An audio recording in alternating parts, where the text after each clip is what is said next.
the best part is, after all this time, as big of a megastar as he is, he's still training every day at the Mecca, training harder than anybody else, still inspiring people, and still being the absolute greatest fitness ambassador the world has ever known. Ladies and gentlemen, it is my unbelievable honor and distinct pleasure to introduce to you our first inductee into the Gold's Gym Hall of Fame, Governor Arnold Schwarzenegger.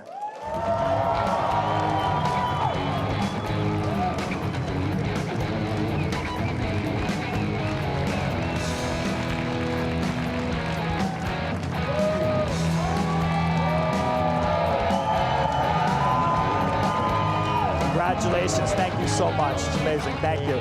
This will be yours. We'll hold it for you if you want.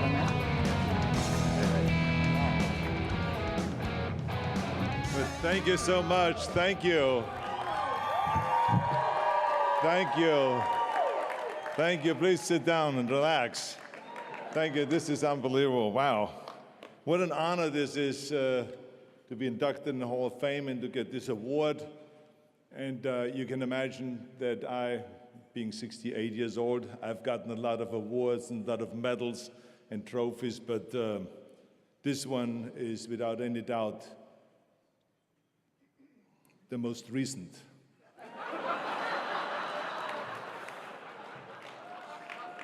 Got you. Anyway, no, this is really a great, great honor, and it's really fantastic to be here today. And of course, I was told that I should say a few words and all this, but you know, it's always hard for me to just say a few words. So first of all, I always, before I go and talk to an audience, I do a little bit an informal poll. And Dave, I want to say thank you to this award and for the great work that you're doing, the great inspiration you are. But also thank you for helping me with the poll. We did a little bit of informal poll because I wanted to find out what people want me to talk about. And of course, it was clear that 70% said they wanted me to talk about fitness and about weight training and so on. And then it was 20% that wanted me to talk about politics.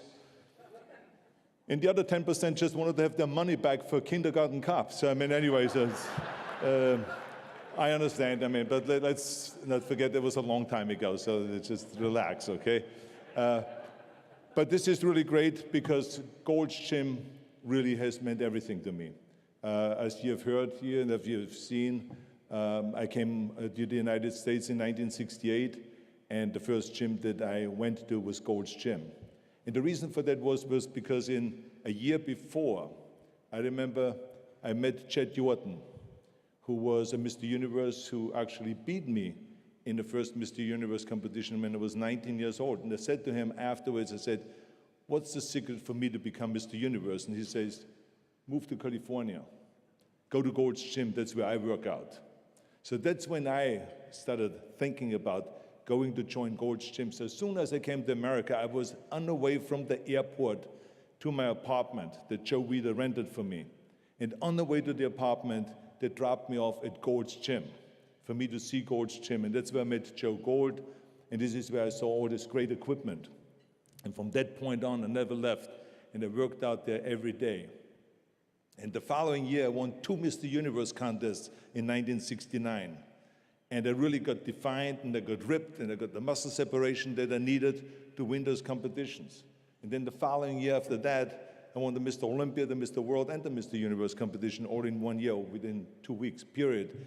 And this is how it went. And I went competition after competition, I won and I won and won. And it was because of the great equipment that we had in Gold's Gym.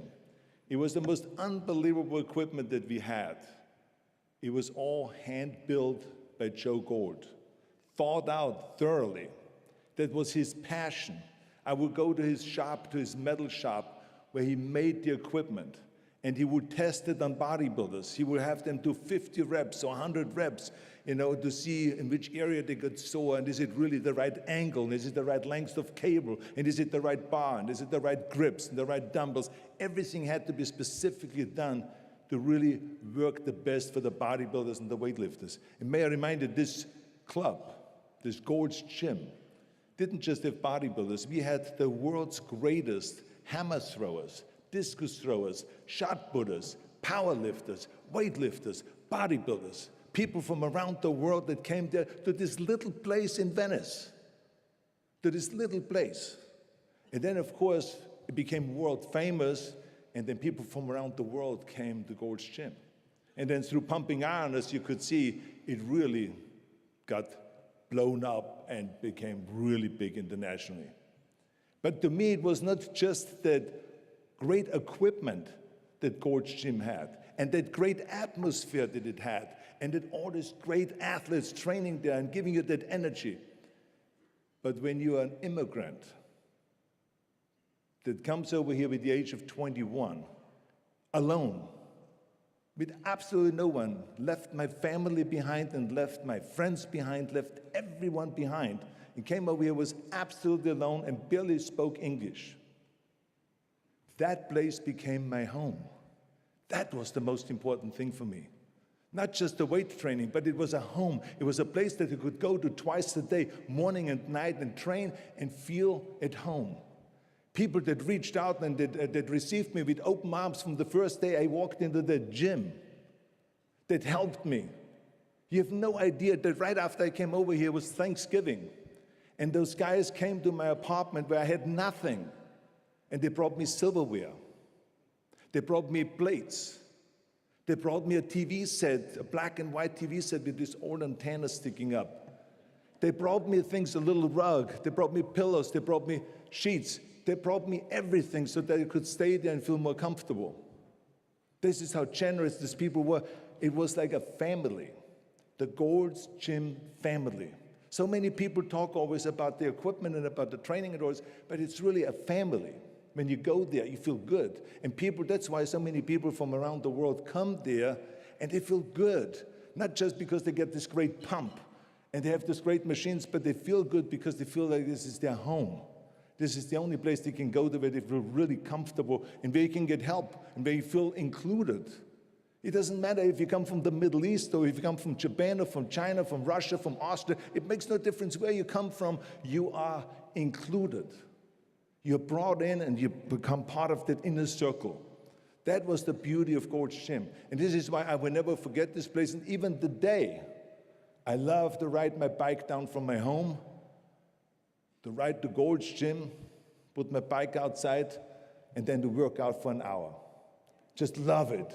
It's just fantastic. And now, of course, it's a totally different ballgame because now you have this huge body factory. Room after room after room with machines and equipment.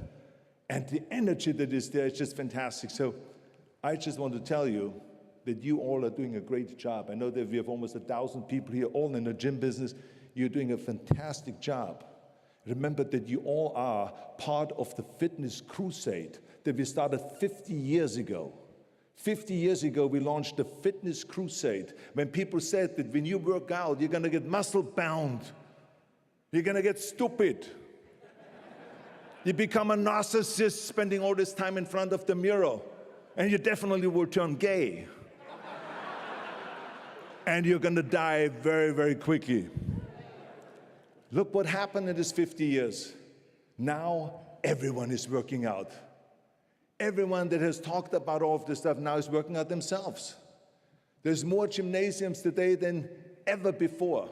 Every single hotel that I go to, and I travel around the world all the time, no matter where I go, I ask for the health club, and they say on the 4th floor, or in the basement, or upstairs, on the 5th floor, wherever it is. There's not even what are you talking about, health club? We don't have a health club. There's no such thing. Every hotel has a health club. Every military base, and I travel around the world to visit our military. They have the most unbelievable gymnasiums with 100 bench presses and 100 barbells, 100 life cycles and ellipticals and all this stuff. This has never been there before. Remember in 1991, when we invaded Iraq, I had to go and organize with Dick Cheney and with Colin Powell an airlift of 40 tons of weight into Iraq so that the guys have weights to train because they were lifting with sandbags. And now we have all this huge gym equipment and all this in these military bases. So this is how much it's changed. Every university has a weight room. Every football team, every basketball team, every soccer team, every ski team, everyone has a weight room. Weight training is a necessity. You go into a hospital today, the rehab facilities have weight rooms, have weight machines. This is how far we have come. And there's more food supplements that are being sold now than ever before. More magazines are being sold, internet and all the stuff that you see. I mean, it is incredible. The fitness crusade has succeeded. But the important thing now is that we continue. The challenge is that to make everyone fit, not just those that can join a gymnasium, but those that can't. We have to reach out. We have to reach out to the schools where they're lacking in physical education programs. You have instructors. You have to ask yourself, do I really do the most to reach out and reach everybody?